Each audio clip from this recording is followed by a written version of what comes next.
Wow, Berta Aldrich, how long have we been waiting for this opportunity? I feel like it's so wonderful that it's here, that it's finally here. So I'm getting really, really excited. Welcome to the Intentionally Book Club. We have a bunch of our attendees and members coming in right now. But how are you doing? I'm doing so well, and I feel like this has been on the books for months, months and months, and I Yeah. cannot wait to have this conversation with you. Well, my gosh, you've been so busy. I see you everywhere. I think like the last few weeks, especially, thank goodness that we set this up months ago, because I don't know if I could grab the time to get you here. Well, it is getting busy, and that is always good for the people that we're helping. So, and I know we're going to help a ton of people today, so that's Yeah, always good. we are. And everyone who's great attendees, we so appreciate, you know how much I appreciate you being here. It's so great to see our members, Carrie, Jamie, Keena, Mary, Matt, Steph. Thank you so much for being part of this community, and we appreciate you. So I'm going to just read some general housekeeping announcements, and then we're going to get right into it. Are you ready, Berta? Oh, I'm so ready. Let's Okay, do great. this. Really, really excited. Okay, so first of all, thanks everybody for attending. Coming to you live from King of Prussia Studios right here, right outside of Philly. Our special guest, the one that I've been waiting months and months for, is Berta Aldrich. She is author of Winning the Talent Shift, 3 Steps to Unleashing the New High Performance Workplace, published by Wiley. Amazing, Berta. I want to just give a couple of housekeeping introductions. You all know me, but for those who don't, my name is Tina Powell. I'm Chief of Community here at Intentionally and today's host. And joining me is Melanie Herrera Bridges. I want everybody to clap it up for Melanie. She has been part of the show for the 9 months that we've had it, and she is pursuing a full-time career in music. She's incredibly gifted and talented. So Melanie, a big shout out to you, and thank you so much for your work as part of the book club. A big shout out to Kelly Waltrick's, our Intentionally CEO and co-founder, who conceived of this book club as a way to shine the light on transformative thinkers and authors like Berta within the financial services industry. So make sure that you're subscribed. You'll get the latest updates and all of our notifications on all of our upcoming authors. Melanie also to put the link for Berta's book in her Amazon link in the chat, and her LinkedIn. You all should be definitely connected to Berta Aldrich. She's doing amazing things in the financial services space, and she's an incredible leader in our industry. So we're so fortunate to have her. If you have any technical issues, just put them in the chat. Q&A, please put that in the chat as well. And if you ask a question today, give us a great comment, and then you will be entered to win a $50 Amazon gift card, as well as a free copy of Berta's book, Winning the Talent Shift, which is fantastic. It's a great read, especially too if you travel. I see Steph Bogan is on here, and this is like fits directly within your carry-on. So easy, not heavy. Love it. Really a nice manuscript here. So if you are an author, or if you know of one and you want to recommend one, please contact book club at growintentionally.com. And lastly, this is educational nature. We're not giving any financial advice. Please seek your financial advisor for those types of questions. Okay. So let's start out with a fun fact about you, Berta, and then I'm going to read your Oh intro, boy. and then we're going to get into it. Okay. Okay. So we've got a really fun poll. Let me just get it up here. And so, fun fact about Berta. Okay. Hmm. So Berta was the second choice for which job that subsequently set your career in a whole new direction? What was the second choice for which job? Okay, so investment advisor, lead analyst, and portfolio manager. I love it because, as we're looking at this, it's like 60, 20, 20, 50, 33, 17. Okay, Berta, I'm going to end the poll. Will you tell us what it is? Portfolio manager. Wow, portfolio manager. So here I'm going to share the results. That is the least number of people thought that. Portfolio manager. Kind of tell us about what was that story like? Yeah, I mean, I went to college for finance. I always had this grand notion that I wanted to help people manage money. And in finance, of course, you're really steered towards portfolio management. And so I thought, okay, I love the markets. There's elements of human behavior, there's quantitative analysis to it. But I interviewed and another individual got the job. But the good news was I had signaled to the organization that I was ready for another role. And lo and behold, a few months later, the perfect job came open. I applied for it. And that's the job that set me on a whole new trajectory in my career. And which allows me, it's a perfect segue into reading your and sharing your incredible bio here. Mm. So, winning the talent shift, 3 steps to unleashing the new high performance workplace, published by Wiley. That was really very impressive. Top 100 books of all time in 5 categories, available in hardcover, Kindle, and audiobook.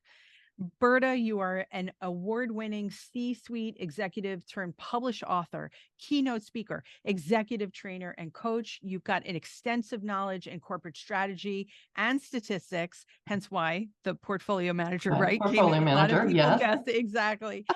Berta, you help executives achieve strategic outperformance by leveraging their unique strategic purpose. Your book right here provides tactical strategies and insights. I would also say thank you also too for signing it for me. You're welcome. I love the valuable insights. I like how they are delineated and how they're sectioned throughout the book. Like I said, it's a great takeaway. It's a great read. You can enter in at any chapter, which is a benefit as well. I want to talk a little bit about your accolades. The Ivy College of Business Women in Inspiration Award and the FCS Jamie Depew Leadership Award. You recently wrote an article in Wealth Solutions Report that just came out, The Seismic Shift, 5 Changes That Require Upgrades in Your Leadership. Melanie is going to put a link in the chat for that. You guys should all check it out.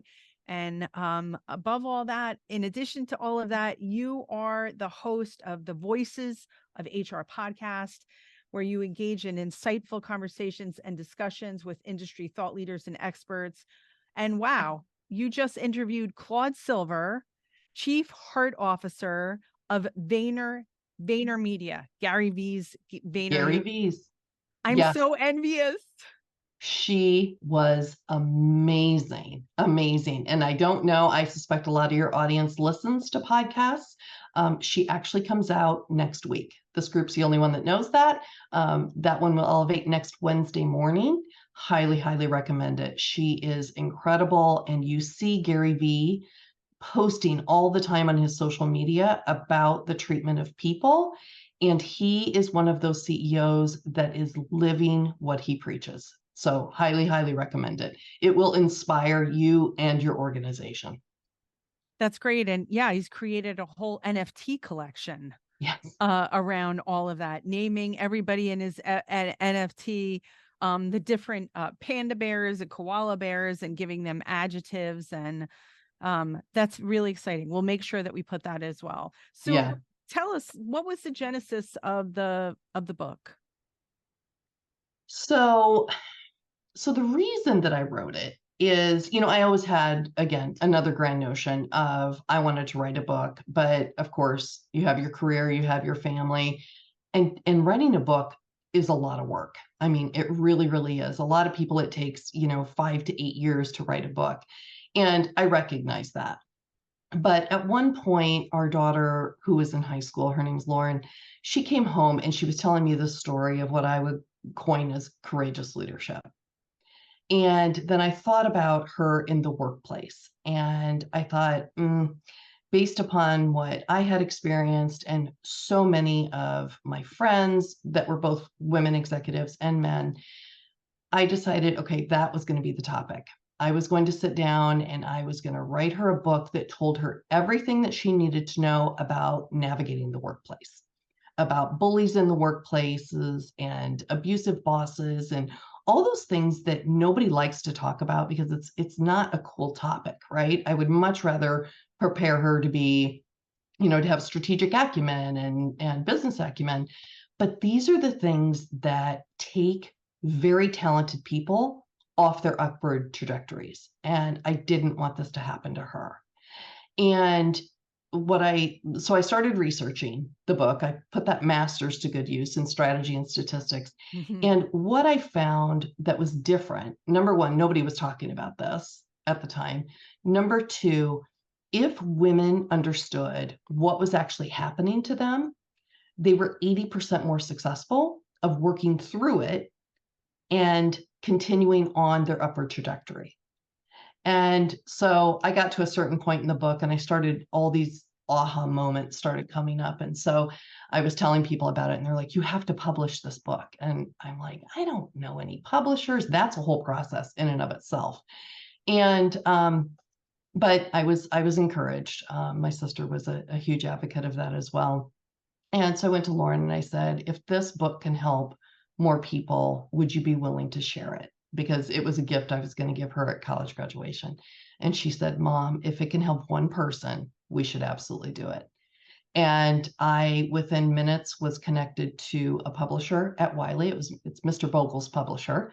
And he was such an Wow. advocate of helping women in the workplace that he advocated for it. And it was on bookshelves within 6 months and now has been read across the globe. That's huge. And I remember that when we were preparing even for this talk, I think Mhm. that day that your books, they had run out of your books at Yes. Amazon.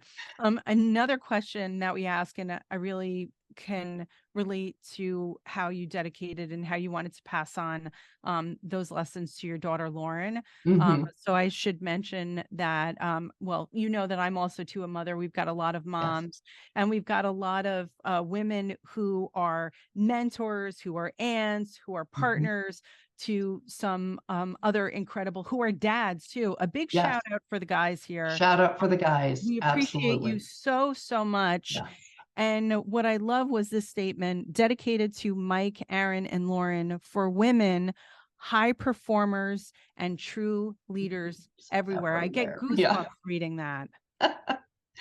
It was. I mean, of course, you have to dedicate it to your family. They were so, so, so supportive. But really what it comes down to, it's for the women. High performers can be men or women, and true leaders everywhere can be men or women. So that's who it's dedicated to.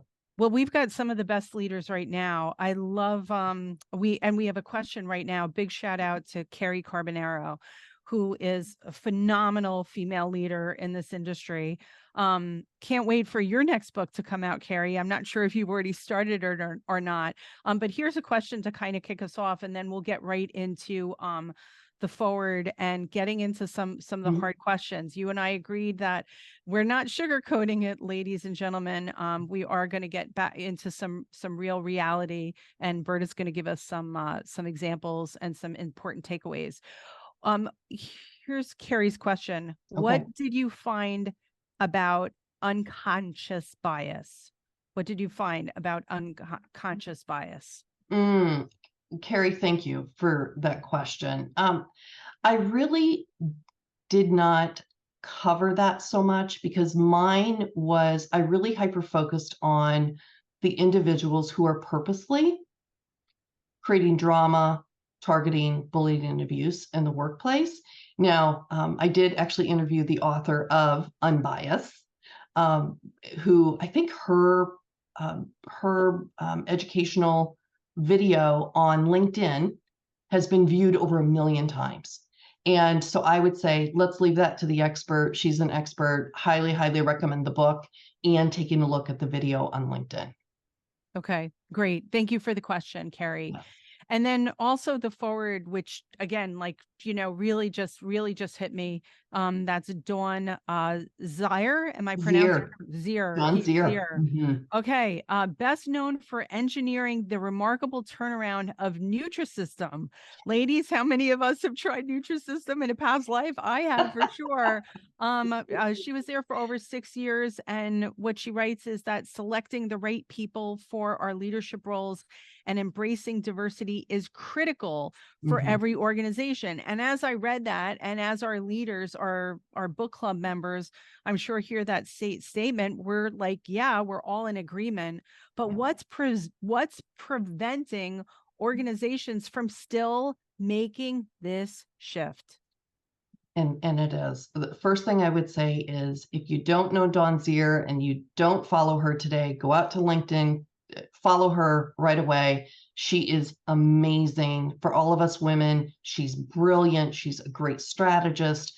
And she sits on boards now. So she really helps govern boards. And she was a huge advocate, obviously wrote the foreword for the book. So highly, highly recommend connecting with her. So, to your question, what's preventing organizations from making the shift? I would say it's really two things. Number one, there is a lot of passive buy-in at the board and the C-suite level. So I think conceptually and even strategically, executives get that there is a shift happening. And prior to COVID, it was one of those things that, yes, we understand that strategically this is happening. Strategically, baby boomers are going to retire. Gen Z will take over. They're very different, have very different behaviors and expectations of the workplace. Like they got it conceptually, but there really wasn't any immediacy to it. Then COVID hit and everything was thrown up in the air. And so now what you've seen is this acceleration of it isn't just something conceptually that we need to deal with. We need to deal with it now. So the good news is historically it's been a very slow process. But I think what we're going to see is, and we are seeing it with some of the trends, things are going to start to accelerate. So that's number one. I think it all starts at the top. So they definitely need to understand that the shift is here. It's happening right now. It's not 5 years ago. Number two, HR. So during COVID, and I think prior to COVID, HR was really looked at in most organizations as a tactical department and as a tactical position that simply just executed. They hired, they fired, they, reviewed benefits for the year, they communicated the benefits, a very tactical part of the organization. Well, since COVID, what we have seen is the chair was pushed up to the big table and HR is sitting in there. Mm. And so they now have the opportunity to help set the strategic agenda for the people. And for those that are in HR that are listening, take the opportunity. You're probably not going to get it again for a very long time. So now you have HR as strategists sitting at the big table. Historically, you haven't. So again, I think there's an impetus there where they are certainly recognizing and seeing the shift occur. But regardless, either way, whether it's HR or the C-suite, the shift is happening. It's happening today. And what we're seeing in the trend analysis is those companies that embrace it and prepare for it and train for it are going to outpace their competition. Those that don't, their profits, they will probably downsize because people won't want to work there. And as we all know, our organizations are built around people. For sure. And we've seen a lot of modern themes right now in wealth management of consolidation, M&A. Mhm. I want you to share the story that you lead off in the book, because Mhm. there's a lot of transition happening right now. We saw layoffs were announced with Orion, Envestnet, Hightower, between the pandemic and now these, after effects of consolidation and now a lot of reductions in staff for some big companies that seem to really occupy the limelight. Want to just you start off the book, and I should mention that the book is divided into 3 sections. So the first is that reality part, right? Why you need the shift. The 2 is the barriers, which we're going to go into next. That's a fun and juicy part of today's call. And then the last is the redesigning the workplace. Another question from Carrie is that is an HR for management rather than the employees? And Carrie was previously at Goldman Sachs for many years. So yep, I'm thinking about Goldman. Exactly.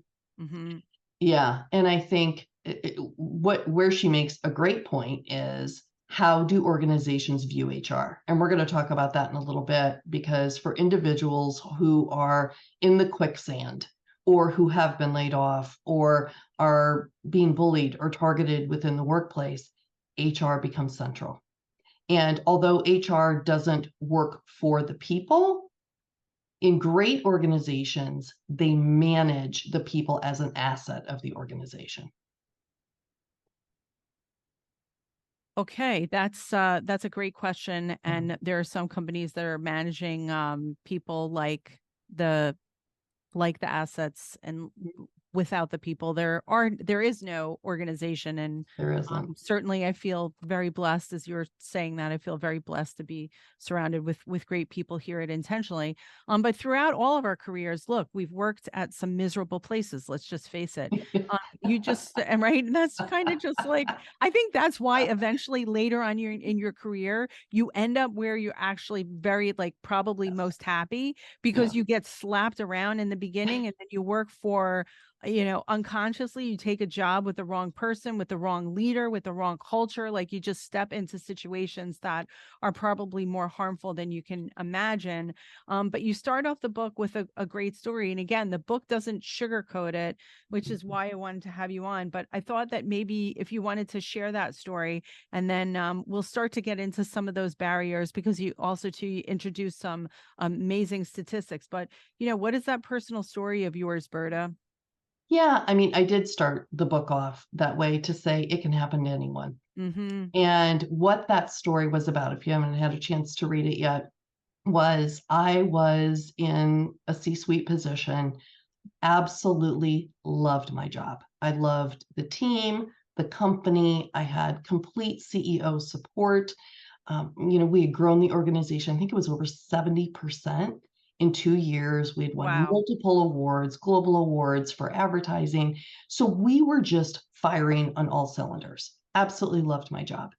And then an individual came in from the outside and decentralized our department and eliminated my position.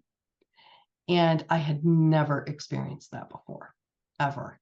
And I called one of my friends, and she said to me, "This is the best thing that's ever going to happen to you." As I have tears coming down my face. And she was right. She was right. It gave me the opportunity. It gave me so many opportunities that I never would have had inside the workplace, running 60 to 80 hours a week, commuting and traveling all the time. And so it gave me this opportunity not only to start the book, so it made time for that, but I got involved with helping young women who were graduating high school. It helped me look at corporate America from the outside looking in. And boy, if you ever have the opportunity to do that, it is enlightening and incredibly therapeutic, because you realize once you're outside those walls that none of those people have control over your life. And that's where you can really start dissecting between life and career, and the two should be separate. So at the end of the day, for all of you at Orion and Hightower and all those organizations where you're going through major changes, just know that this is not the end. Turn the page. There's another chapter to be written, and you just move forward and do something amazing with your life. Thank you for sharing that. I'm curious too, from our members, if anyone else has experienced them in their career, looking at what is potentially like just heart-wrenching, a really hard part in someone's career, and then turning an obstacle into a huge, huge opportunity and giving it wings. I almost like want to fly the book Yeah. here. Yeah. What a great story. Anybody else in our attendees have gone through something similar? I know that Carrie also too mentions that she was at Goldman not by choice. That was from a merger and acquisition of her firm. She was prior to her firm right now, she was at United Capital. Again, not her choice. You had a whole group of amazing people just all of a sudden having to now work for a different mothership and a totally different environment. So even if you don't lose your job, you could potentially, your firm could be bought or sold, and then you find yourself in a new environment, which can be devastating and challenging on it. Yep. Carrie lost everything. But now you're rebuilding, Carrie. Absolutely. Okay. So, we talked a little bit about bullying before actually this call, when we're just kind of warming up.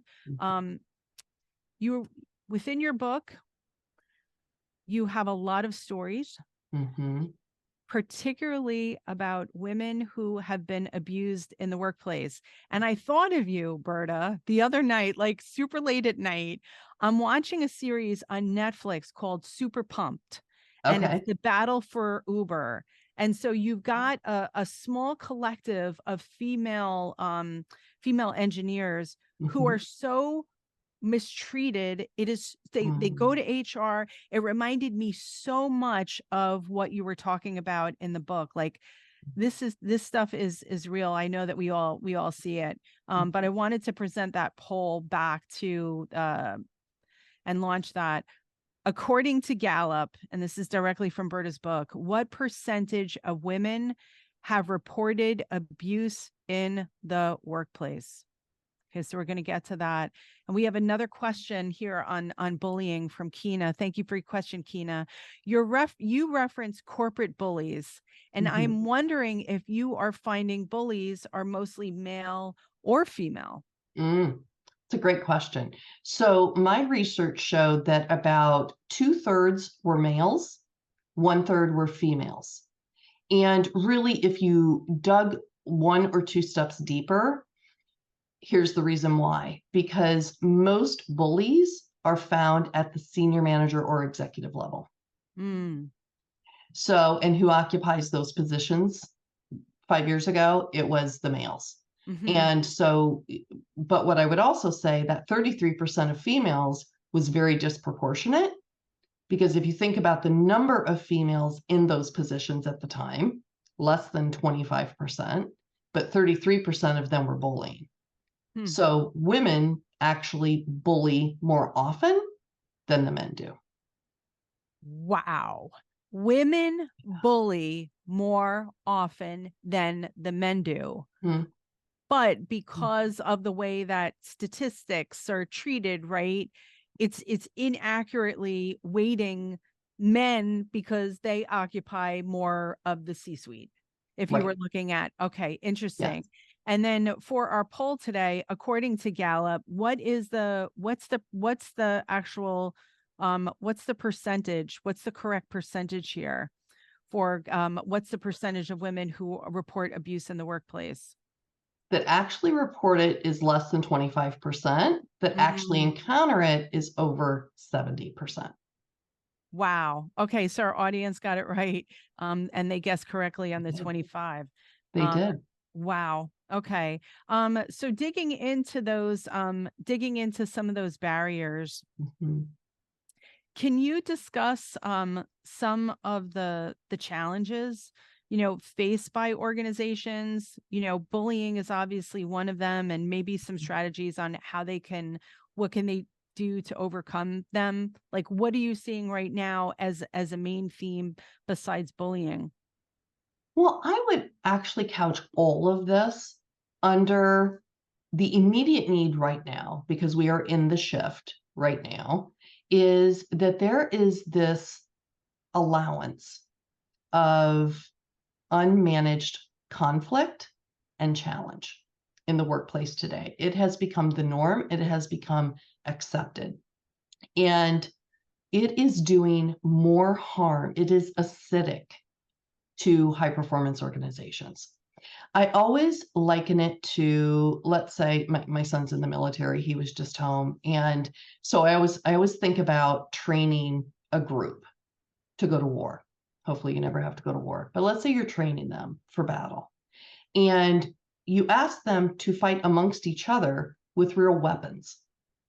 They're going to wound each other, right? They're going to harm each other. And then the day after you have them go through that and practice, you send them out to actually battle against the enemy. How prepared do you think they're going to be? These wounds that are occurring in our workplaces today due to these battles are showing up as extremely high mental health claims. So you have a 40% increase in mental health claims during COVID. You even have bullying that's continuing post-COVID.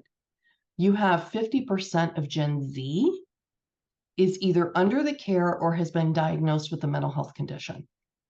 And they're just entering the workplace, and they're going to make up 25% of our workforce in 3 years. So that is the immediate need. Organizations must address this risk that's occurring in their organization. And again, it all comes down to people.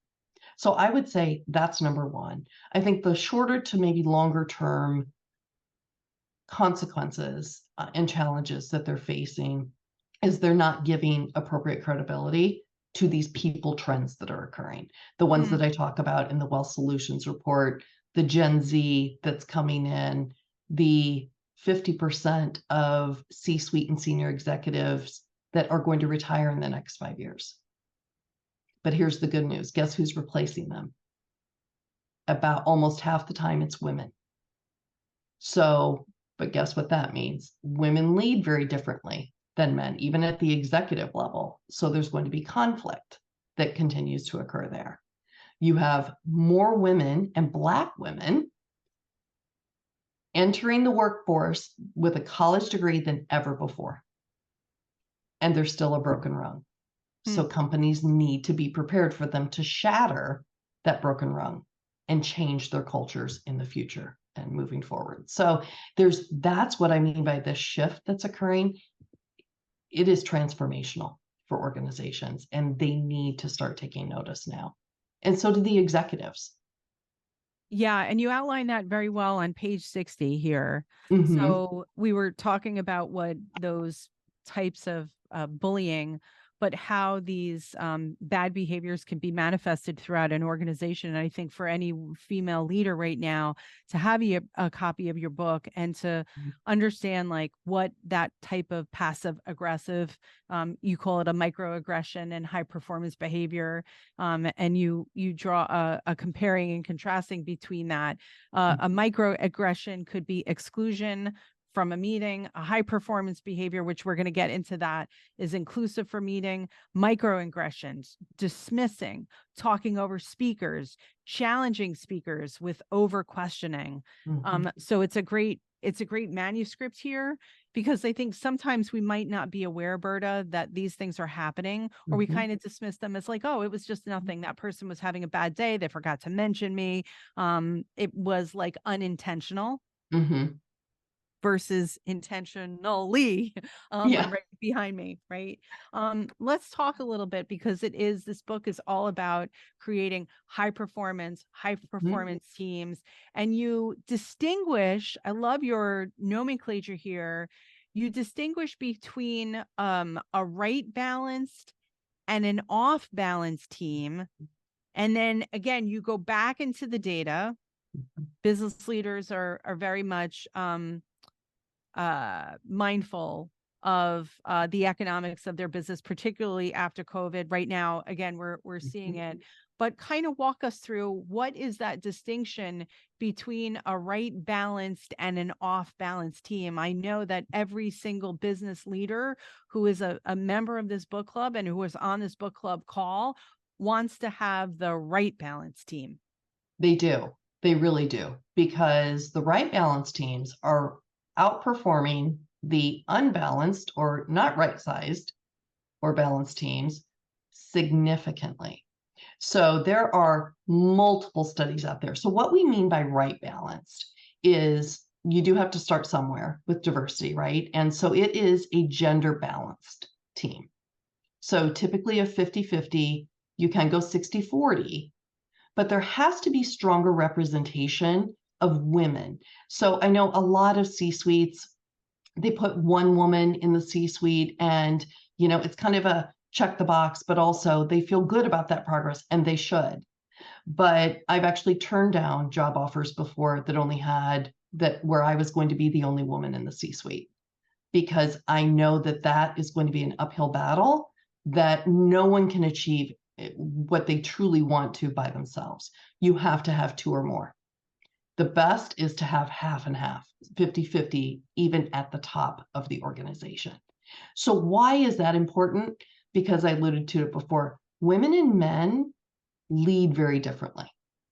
And what I'm seeing as trending in the data is that for all of you executives out there who are shooting the lights out, you're doing a great job. In most organizations, those that are accepting of the shift are going to change what is going to be expected of you in a year to 5 years. Because everything is changing around you. So number one, the speed at which you need to embrace strategic agility has changed. Technology, think about ChatGPT, right? You have a more diverse workforce coming in. I call it multidimensional because that's actually what it is. It's not just about gender or ethnicity or sexual orientation. It is about the fact that people are coming to the table from all these different perspectives that are going to look like your customer base in the next 1 to 10 years. So again, it's one of those things where as an organization, strategically, you have to look at the makeup of your people. And as you know from the book, you read it, I say start at the top. You have to show the organization that you're committed to this multidimensional workforce, because that's what's going to look like after the shift has occurred.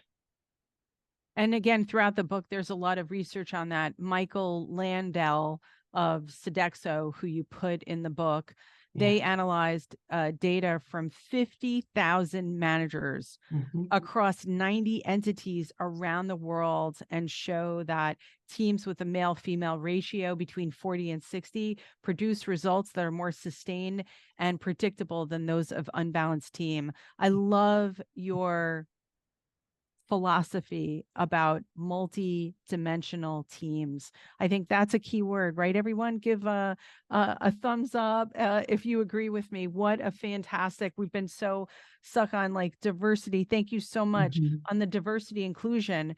How do we address the concept then of creating multi-dimensional teams in terms of talent management?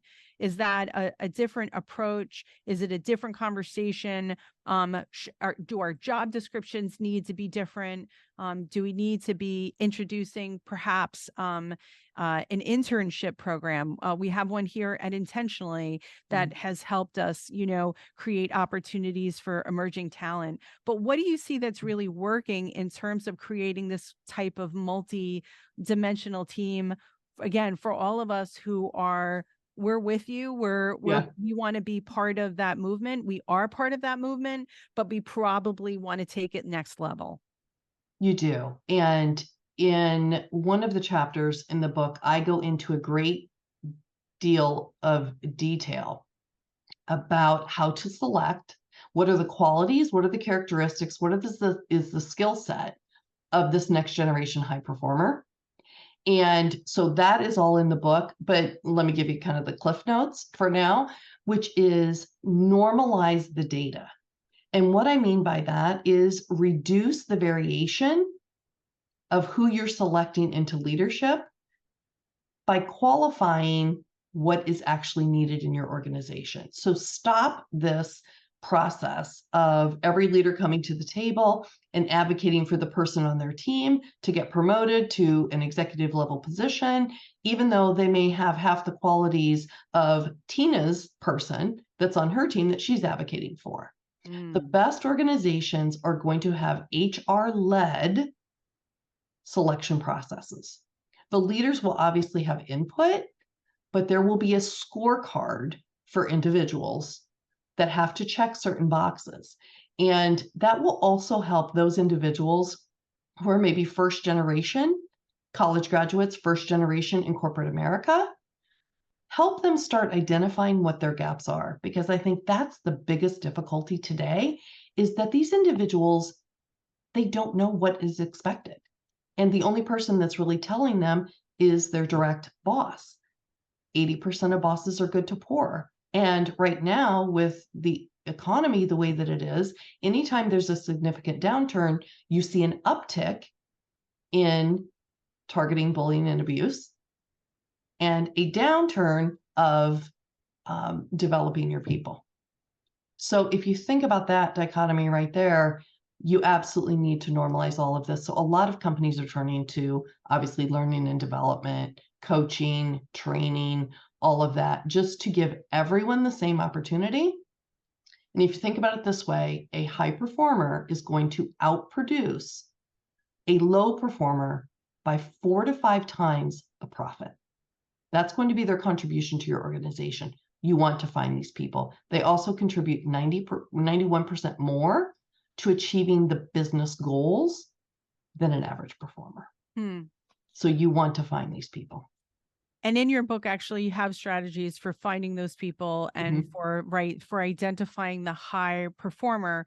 So again, this is winning the talent shift is not only from your perspective of you managing your career and getting ahead, but it's saying, hey, I'm already in the C-suite. We've got financial advisors, we've got other industry consultants, we've got, entrepreneurs, both male and female. So you could be that business leader right now that can affect the trajectory of your own talent pool, if you will. So you provide a roadmap for that.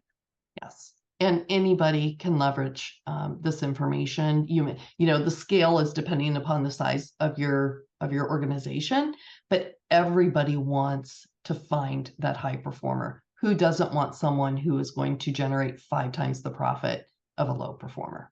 For sure. Well, we have a poll question around that. Who's ready for a poll? I'm ready for a poll. Before we head into our next question, actually, there's already a question here. And this comes from Kina. I am an advocate. Oh, I love this question. Okay. I am an advocate of reverse mentoring. Do you feel that this approach can help in defying ageism? Wow. What a question. I'm an advocate of reverse mentoring. Do you feel that this approach can help in defying ageism? How much do you see ageism playing an important being an important predictor of high performance teams right now? Like, in other words, are for women, particularly over 50, it's stereotypical that maybe will be passed over for another maybe younger candidate. What do you see in terms of ageism? How prominent is it right now? Well, and Kina's question about the reverse mentoring, I love it. Yes. So let's hit that first. Love the question. Thank you so much for asking it. You're absolutely spot on. You absolutely need, when you're mentoring, a lot of times you do go into the organization. I always encourage every executive to go out and find someone who is entry level, maybe 3 to 5 years in the organization, and mentor them, because they will learn more from them and that group than they can ever imagine. So absolutely love it. Highly, highly recommend it. With regards to your question about ageism, yes, it is probably one of the most underrated risks in our organizations today, because I think most organizations strategically thought, okay, we have this huge baby boomer population and we're going to age them out. They're 50, 55, we're going to age them out, and we're going to backfill with these Gen Z who are very technologically savvy, will probably make up for the lack of productivity that they will have, or they're taking maybe someone with 15 years of experience and promoting them into a very lofty senior executive role because they're much cheaper. And what organizations are starting to find is a lot of remorse from that strategy.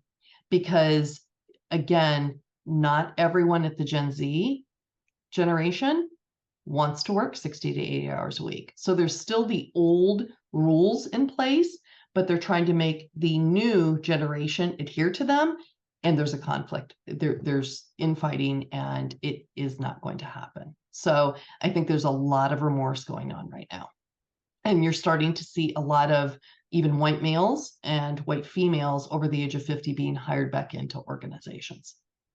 And we should also mention that that perspective not only comes from you as author of Winning the Talent Shift, but also to you. I'm going to put on your executive coaching hat right now. I know that not only you do executive coaching one-on-one, but that you go into organizations and you actually are dealing with groups of people within their organizations to create these like high-performing, multi-dimensional teams. Yes. And that is one of the greatest. I have so much job satisfaction now, even though we were talking before about, your job going away, but when you take the time and the effort to really figure out how you can make an impact and help other people with your experience and your wisdom and maybe your education, it's incredibly satisfying. And I am starting to see a lot more C-suites. They get it. They're starting to get it. So that kind of leans into our question about organizational growth. Promoting talent and maintaining an organization's credibility are strongly correlated with organizations that experience growth. And I think, the fundamental lesson of all of this is that all of this leads to growth and great results by a factor or by a multiple of how much. So how much of what from an organization's perspective, what is that growth level? Well, I've got different answers right now: 2 times, 2.5 times, and 2.7 times. Yeah. That's very specific. Yeah, exactly.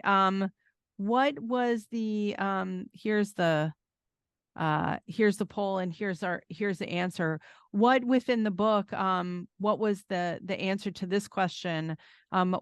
Promoting talent and maintaining an organization's credibility are strongly correlated with organizations that experience growth by multiple of how much. What is that? I think we guessed right here. Is it 2.5? Yes. Okay, fantastic. Yes. Yeah. Awesome. So all of this is leading to good results. And I mean, I look at the time, Berta, and I'm like, my goodness, I can't even believe it. There's so many questions that I want to get to. If we can focus on giving us recommendations on what to do, and more specifically, what not to do. Yeah. Not only for our own selves, but the people that we work with and the people, our own family members. Again, you're a parent, I'm a parent. Yeah. Give us some great takeaways. I cringed at some of the stories of abuse in your book. Yeah. And again, if you want to see more abuse, then check out Netflix. Check out the story of Uber if you want. I am definitely going to watch that now. Yeah, see it playing out. But give us some specific recommendations of what to do and what not to do, so that we could use it for ourselves and pass it along to the people that we're mentoring and great people in our lives. Absolutely. Absolutely. So let's go here. So if you find yourself in a situation where you are feeling bullied, or you may think that you're being targeted in the workplace, most people don't understand what's happening to them until they're way far into it. So a couple of do's. So number one, understand the system that you're operating in. So I get calls all the time from senior executive women who are being targeted by their boss or their boss's peer, and HR is doing nothing about it. And that's because they are making decisions and choices on what they think is right, and they are right, but it's not what the company wants. So you have to assess, you have to step back, and you have to assess the organization or whatever situation you're in. And so I always ask them, 3 questions to grade themselves and grade the organization on 3 things. Number 1, is there visible support of women in your workplace? Do you have more than one woman in the C-suite? Do you have a succession plan that is balanced with diversity? Do you have an ERG? Not just have one, but does the executives interact, and do they actually take the recommendations and execute from the ERG group? So that's number 1. A to F. Number 1, visible support of women in your organization. Number 2, does HR have power in your organization? True power looks like this. You go to HR, you tell them your story, they conduct an investigation, they conclude that there is bullying and targeting and abuse going on, and they fire that individual on the spot once the investigation concludes. It doesn't matter if they are the CEO's brother, best friend. It doesn't matter if they are viewed as a high performer. Great HR departments have the power to do that. So grade your organization on that. How has that happened? What has happened in the past? And then number 3, understand your rights. What you will hear time and time again from other people is you're in an at-will state. Well, at-will does not mean that you can be fired for any reason. It doesn't. There are legal reasons to fire someone or to allow this type of behavior, but you are also protected in certain ways as well. So I always encourage everyone to understand your rights as an employee and also as an executive, because you are at risk and can be sued by individuals under your purview if you do not take corrective action. So that's the do's. The don'ts: do not ever give your power away. The women that I receive calls from, they are shattered. They have a great deal of shame. They don't know why this is happening to them. Typically, they've been a high performer their entire career, and so they don't understand it, and they are wilting away. And I always tell them, you have so much more power than you can ever imagine at that table. So don't ever, ever, ever give your power away. And as I'm thinking about that, there were a couple of examples too in your book. You talk about this leans into HR again, signing certain documents, not signing certain documents, and reporting. And I guess that not reporting is giving away your power. Exactly. And now let's, you would think, right, if you go to HR and you report what this person has done to you, and it is atrocious and it's abuse, that something would be done. Unfortunately, in over 60% of the cases today, that's an updated stat from the book, they're actually retaliated against. So that's where I'm saying, now that more people understand that this is happening and how pervasive it is in the workplaces, it is starting to take notice, and you are starting to see shifts both in the legal community and in HR addressing some of this. Well, that's good news. It is. It is. If Netflix and Uber aren't addressing it, at least some organizations are.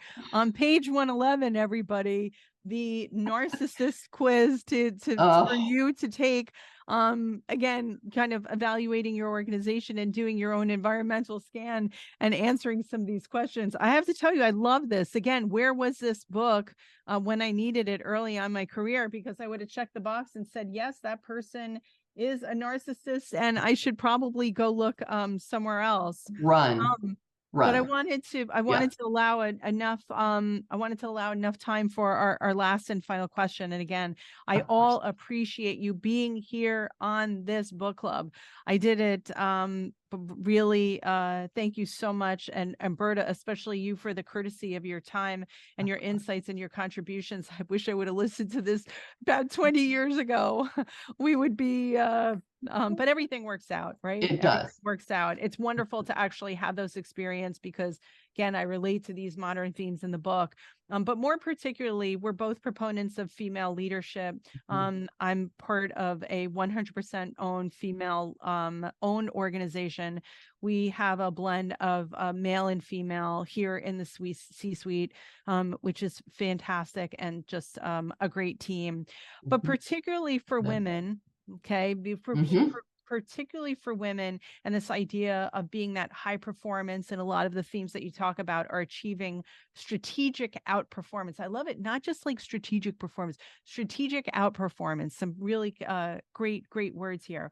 What's the number one thing in 2023 that women can do to achieve the strategic outperformance that you talk about in your book? There's one thing that we all walk away from today's book club around that theme. What is that?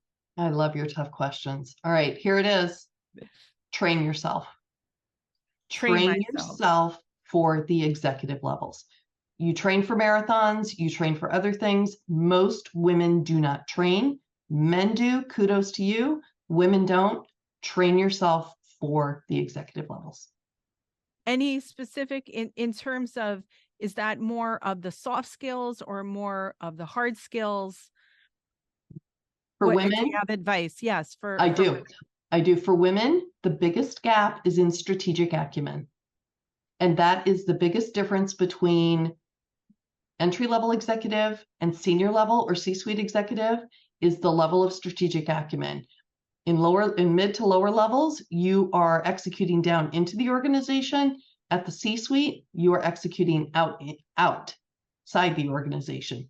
You are setting the strategic agenda for everything. So strategic acumen. Okay, strategic acumen. We're all going to be brushing up on that. Maybe taking an HBR course between Christmas and New Year's. But I love the recommendations here. Berta, you have been so generous and so gracious of your time. As everybody on this book club, you know that I all appreciate you. You know that I do. So thank you so much. Berta, any closing words? Thank you. Thank you for hosting this. Thank you for having the courage to have this conversation with your audience. Truly appreciate it. Thank you for being here and for all the incredible work that you're doing for women, particularly in this industry, to get them to the C-suite. I know the numbers are starting to creeping up. They're creeping up a little bit at a time, right? Some progress is better than no progress. Well, and women, if you're still with us, now is the time. Now is the time. There has never been a better time or opportunity for women in the workplace. It's now. Prepare, train. Right. Here it is, ladies and gentlemen, the strategic acumen. There you go. Okay, great. We have our New Year's goal. Everybody's saying thank you for this incredible book club. Best place to be. So inspiring. Thank you. Jennifer says thank you for this incredible discussion. Love it. Thank you, Jennifer, for being here. Thank you. Thanks, Berta. Of course. Take care. Take care. Bye. Bye. Thank you, Melanie.